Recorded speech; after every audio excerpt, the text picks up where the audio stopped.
Do you have anything new to say? I was hoping I'd see you. Do you have another run lined up for us yet? I'm strapped for cash. Don't worry, we've been doing fine on the job front. Amstel's been working overtime.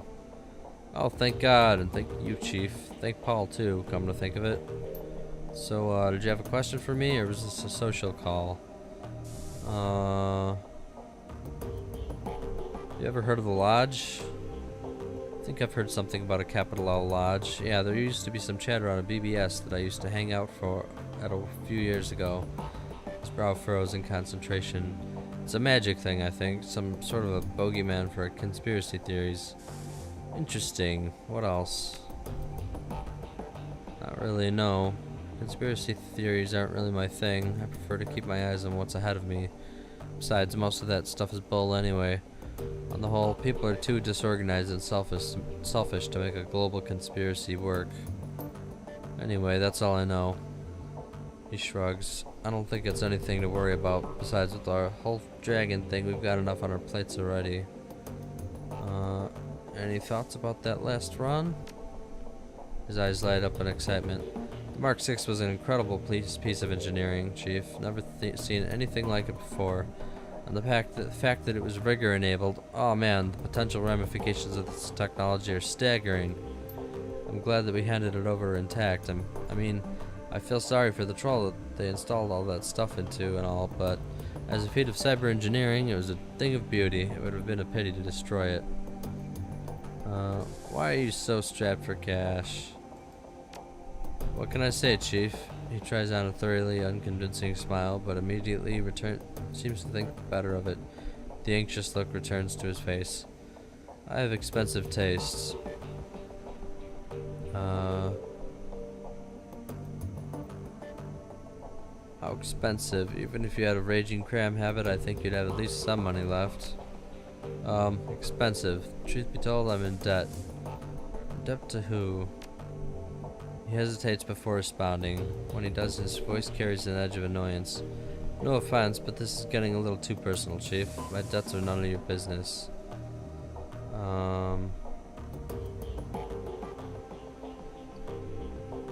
If someone comes here looking for you, it's gonna become my business, so talk. Let's shakes his head in his exasperation. Alright, fine. First off, you don't need to worry about anyone coming after me. My debts are a bunch of old contacts. If I don't pay them, I'm gonna lose them, and in this line of work, it isn't smart to burn bridges. Second, before you ask, those debts are for services rendered. I was in a tight spot, I needed some help, and I threw a lot of IOUs to get it. Third and finally, the trouble I was in involved a girl. I'll tell you about it if you ask me to, but we're verging into personal feelings territory, so if you don't want to hear about me sob over my ex-girlfriend, you'll drop the subject now. So it's up to you, Chief. You really want to go down this road, or shall we keep this relationship personal? Professional.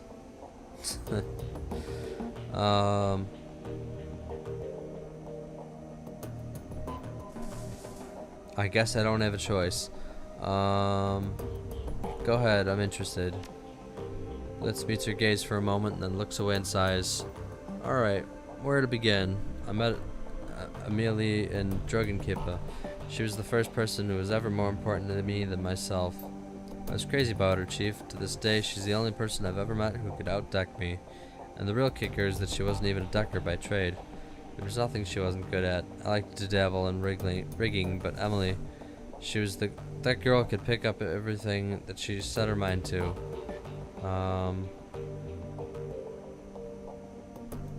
Sounds like a hell of a girl. She was. She made things right. No matter how stupid I was, no matter what I got myself into, she made it right. I don't think much of many people, Chief. Emotional attachments aren't really my thing. Love seems like a diluted word these days, so I won't waste it on Emily. Let's just say she was important to me. Then I lost her. I don't know what was happening. I came out of nowhere. One day she was just gone, along with most of my decking gear. The only explanation was a handwritten note on old-fashioned paper. Leave me alone. That was it. We'd been together for years, and that was all she left me. That and this beat-up old cyberdeck. Naturally, I freaked. We had had our share of arguments, but we'd never had a huge blowout or anything. I couldn't think of anything that'd drive her to do a thing like that. Mostly I felt hurt, so I searched for her in the real world and in the Matrix. And when that turned up nothing, I started tapping my contacts. And that was when I started racking up debt. So, did you find her?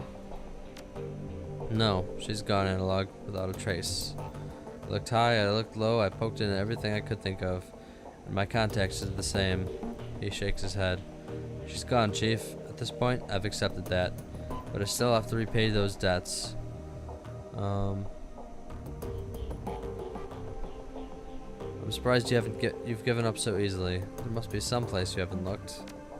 He blinks. I don't know, Analog. I really did look everywhere, and at great personal cost. If she means that much to you, you owe it to yourself to try.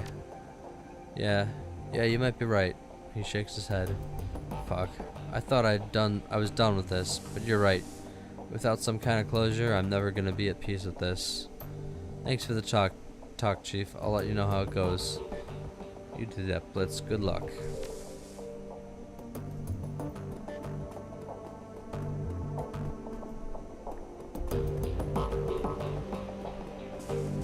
Alright, Amsel, what's new? Amsel calls over his shoulder at the sound of your approach. His eyes are glued to his computer's display. Analog, Frau Mueller should be on her way, but before you go to the meeting site, I have news. He glances at you and his words trail off. Upon seeing the expression on your face, Amsel's voice becomes grave. It can wait. Tell me what's happened. I had some trouble on the U-Bahn. Somebody set up an ambush. He pauses, then gives a curt nod. Truth be told, I'd been expecting that something like this might happen. I'm just glad that you made it out alive. Here's a PDA. Yes, I should have been able to extract some information from this. Give me a moment. He plugs the PDA into his computer and goes to work. A few minutes later, he gives a grunt of dismay. Well, Analog, I was able to recover a file, but unfortunately, that's all I'll be able to pull off of this thing. All that anyone will, truth be told. I must have been running some kind of counter-intrusion software. The instant I gained access, it bricked itself. Amsel disconnects the useless PDA and drops to the ground. It clatters to a rest on the metal floor. What'd you get? A comm file. The audio is all here, but it looks like we've only got video from one side of the conversation. Let's see what we have. He opens the file and a nightmarishly familiar face appears on the screen. Bachmeier. The voice bleats out from Amsel's speakers, filling the room. Audrun here. What's your status? Bachmeier's image is garbled, but his voice sounds young and eager. Target acquired, sir. You were right. We spotted him on the U-Bahn, just like you said, probably on his way to a job. As per your instructions, we're gonna try and take him out on his way back. He'll be more vulnerable that way. Hopefully injured and low on ammo too, but only time will tell. Good man. Proceed as instructed. Will do. Kosman is rigging up an ambush spot now. We'll try to make it quick. The orc with the nightmare face nods. Send me a comm when the job is done. Audrun out. The image on the computer screen dies. Amsel turns to face you. Well, our scarred friend makes an appearance. Analog, I suspect that Green Winter's predictions are coming true. I believe that Feuerschwing is behind this. Under Amsel's patient exterior, you can feel the worry that's eating at him. Be on your guard, you and the rest of your team. You made it through this attack relatively unscathed, but next time you might not be so lucky. At least we have a name to put through the face. Audrun. That's not all we have. As I was saying when you first walked in, I've been productive as well. I was able to uncover some new evidence in your absence, and coincidentally enough, that evidence pertains to our scarred friend. You might recall that I said we'd dig into Audrun's skin grafts. Well, I did, and that search has finally borne fruit. One of my contacts outside of Berlin handles the paperwork for private hospitals all across Germany. It's a dull, boring job, but it does have its perks. Amsel pulls open a file on his computer. A medical chart turns up on the screen. As it turns out, our scarred friend's skin grafts were performed at a legitimate hospital after all. Some good news for once. What do they say? Well, they're rather light on identifying information. Our friend's name is listed as Max Mustermann, the local equivalent of John Doe, but they do cover his injuries in great detail. Audrey's injuries were extensive. He had 2 broken ribs and a shattered pelvis, and he had sustained 30-degree burns over 60% of his body. Most damningly of all, he was suffering from acute radiation poisoning. His body had absorbed over 5,000 millisieverts of ionizing radiation, a lethal dose without treatment. The information dries up at this point. We know that he was treated and discharged, but what happened afterward remains a mystery. He pauses for a moment, studying your reaction. Your thoughts? Hold nothing back. I like to hear everything that comes to mind. He probably spent some time in the SOX, yeah. Those burns sound like Dragonfire.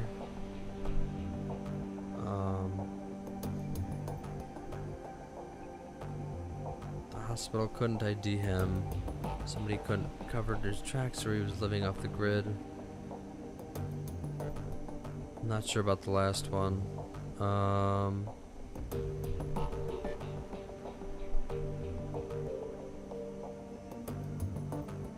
Yeah, if the Firewing bird Audrey, why would he be working for her now? I don't think that Audrey is working for the Firewing. I believe that he is serving her. On Green Winter's second DVD, he mentions there is a cult within the SOX that worships the Firewing, the Disciples of the Cleaning Fire. I believe that Audrey belongs to this cult. That's bad news. There's nothing more dangerous than a zealot. My thoughts exactly. A hireling can sometimes be bribed or reasoned with. A pawn can be liberated. But if the Firewing soldiers look upon her as a goddess figure, nothing short of killing her will deter them. And even that might not stop them. So, is it possible that Audrey is a dragon cultist? It is possible that he is a cultist. This seems to fit with much of the other information that we've uncovered. Did any other red flags jump out at you? He might have spent some time in the SOX. Agreed. 5,000 millisieverts is a lot of exposure. Short of basking in the glow of an unshielded reactor, I don't know how he'd have absorbed that much ionizing radiation without spending his time in the SOX. Alright, so Audrey was heavily irradiated, most likely from time spent in the SOX. What else does this tell you? The hospital couldn't ID him, and so on. Indeed, if Audrey were a denizen of the SOX, a glowpunk, his lack of identifying information would make sense. He adjusts his glasses. It's a working theory at any rate. So, to sum up, Audrey has probably spent time in the SOX. It's possible that he even lived there as a member of the Firewing's dragon cult. And he is after you. Amsel pauses for a moment before continuing. In my mind, all of this reinforces one fact. We need to find Vauclair, and we need to do it fast. Agreed. Good. And that's all the more reason to gather Alice's fee as quickly as possible. There's a buzzing sound from Paul's wrist. He lifts his hand to look at his PDA. And as luck would have it, Frau Mueller has arrived. Best of luck at the meeting, Analog. Remember, this is urgent. We need that money. I'm on it. Okay. Oh, let's check out the computer.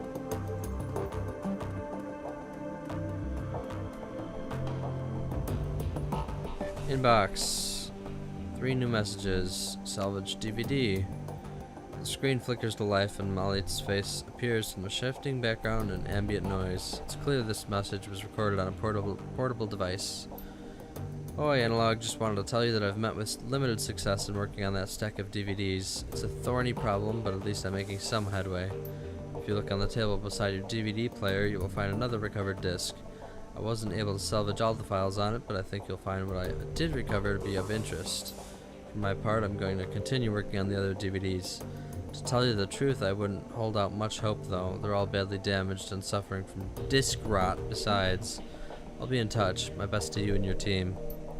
The message ends and the image fades. You find yourself back in your inbox. Payback is sweet. The screen flickers to life and Maxim's face appears. He's wearing a broad grin and you can hear the sounds of celebration in the background.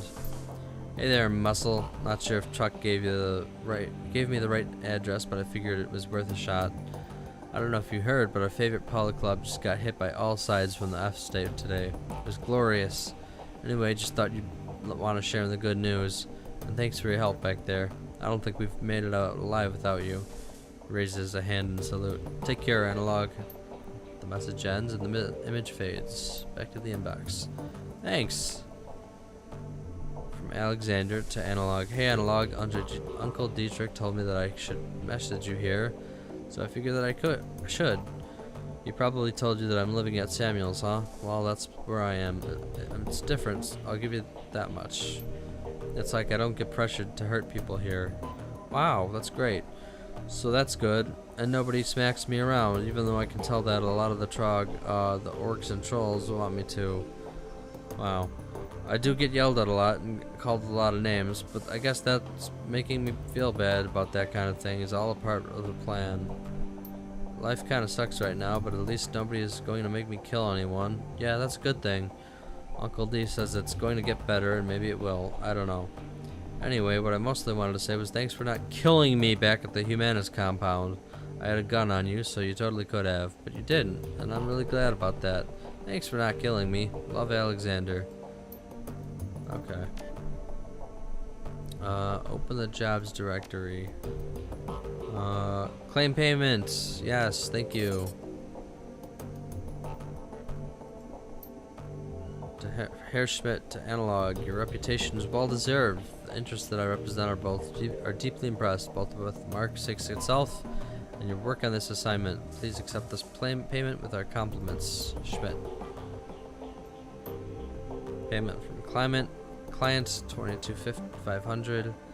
Deductions from crew salary 6,000. Ammunition and resupply costs 1,500.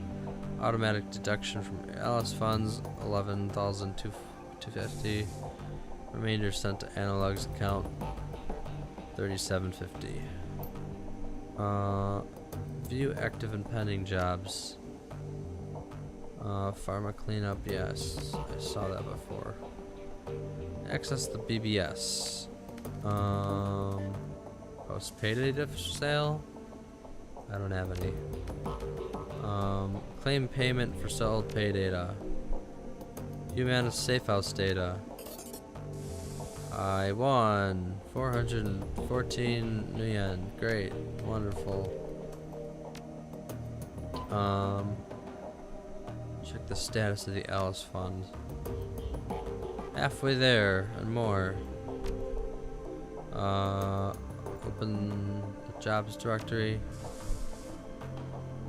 No, I just did that. That's it. Alright. Let's head back to the U-Bahn. Or no, the meeting was in the cafe. But first, go to that phone booth and get paid.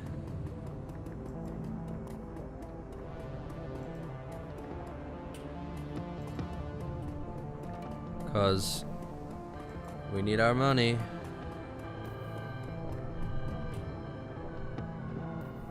Yes, this. The machine accepts the data upload, and only a few moments later, a certified cred stick is spat out of the coin slot. The phone's old LCD readout displays the text Freedom, Equality, Information, Shockwell and Writer.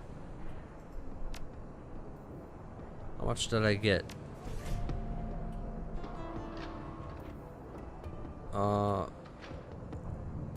Like 5,000 actually. That's pretty good.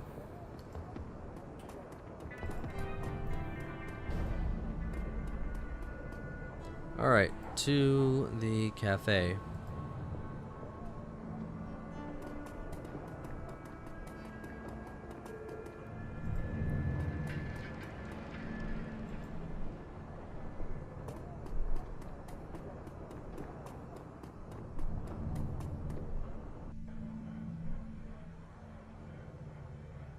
Here, this guy.